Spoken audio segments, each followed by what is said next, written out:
आज हम बात करेंगे एक ऐसे कॉस्मिक विजिटर की जिसने पूरी दुनिया के वैज्ञानिकों को चौंका दिया है, क्योंकि ये ऑब्जेक्ट कभी लाल रंग से हरा रंग हो जाता है और कुछ साइंटिस्ट को लगता है कि यह एलियन स्टारशिप हो सकता है।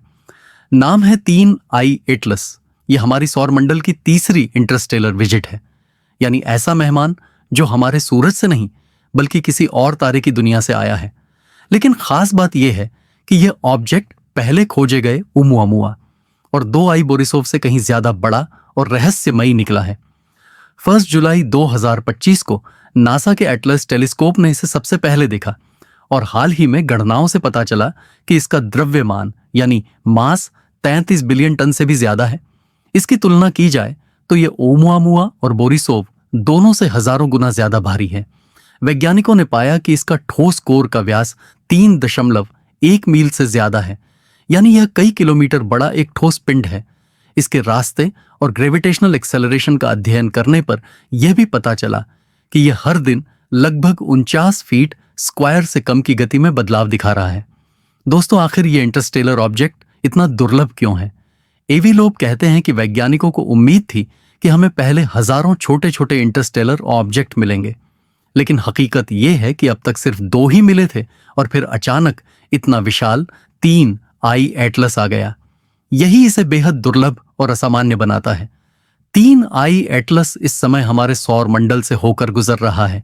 इसका रास्ता इसे जुपिटर, वीनस और मंगल के पास ले जाएगा।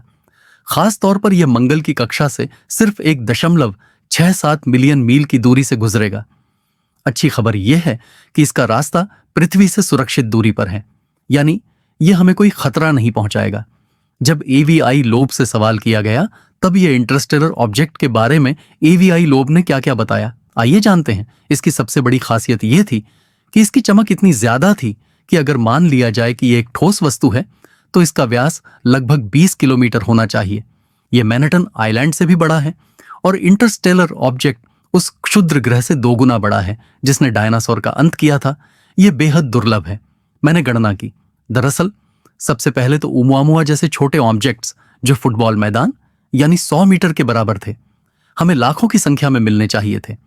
छोटे ऑब्जेक्ट्स ज्यादा आम होते हैं बड़े पत्थरों से। लेकिन और भी अहम बात यह है कि इंटरस्टेलर स्पेस से 20 किलोमीटर का एक पत्थर आ सकता है, लेकिन इसकी संभावना है केवल हर 10,000 साल में एक बार।